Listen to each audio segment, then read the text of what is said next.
Указом главы Республики Саха-Якутия, который издан вчера, на территории республики продлен режим повышенной готовности по 31 октября 2021 года. В целом, среди тех ограничительных мер, которые действовали до настоящего периода, введено ряд мер дополнительного характера, прежде всего направленных на ограничение осуществления массовых мероприятий, независимо от количества участников.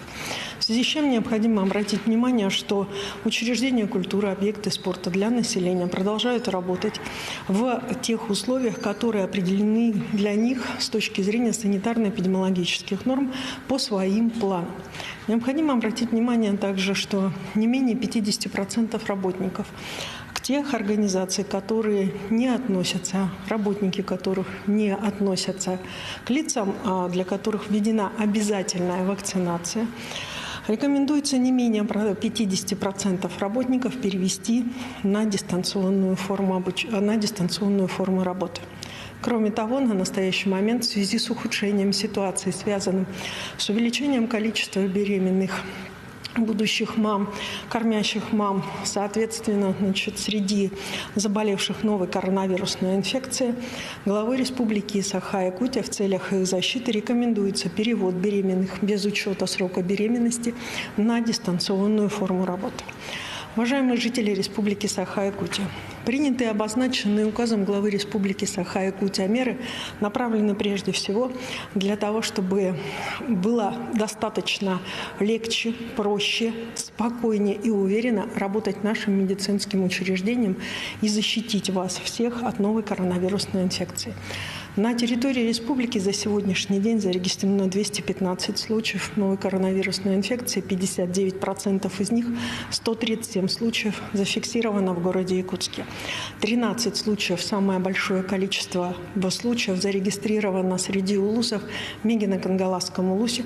К сожалению, Мегино-Кангаласский улус, несмотря на достаточно устойчивую тенденцию последних 2 месяцев, последние 3 недели идет на достаточно высокий рост, в связи с чем оперативный штаб Мегино-Кангаласского улуса принимал решение по развертыванию дополнительных стационаров, в том числе и в интернатах образовательных учреждений.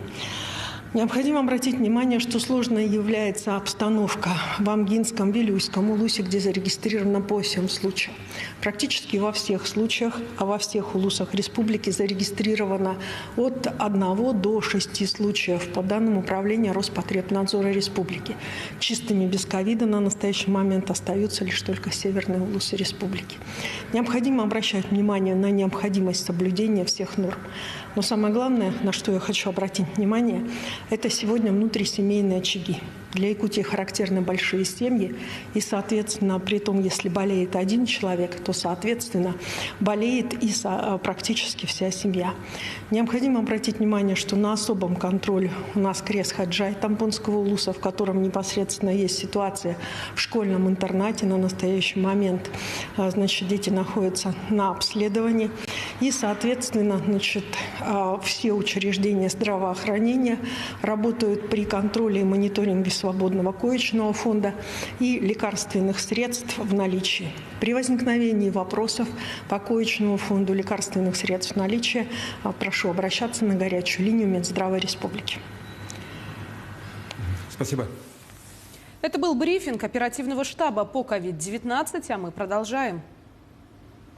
Несколько долгостроев намерены исключить из реестра проблемных объектов в столице республики до конца 2021 года. Это дома номер 3 и номер 5 компании «Семиир», а также 179-квартирный жилой дом по улице Каландаришвили. Отмечается, что в результате совместной работы властей и компаний-застройщиков сокращается количество таких проблемных объектов. Так, в этом году дольщики 2 домов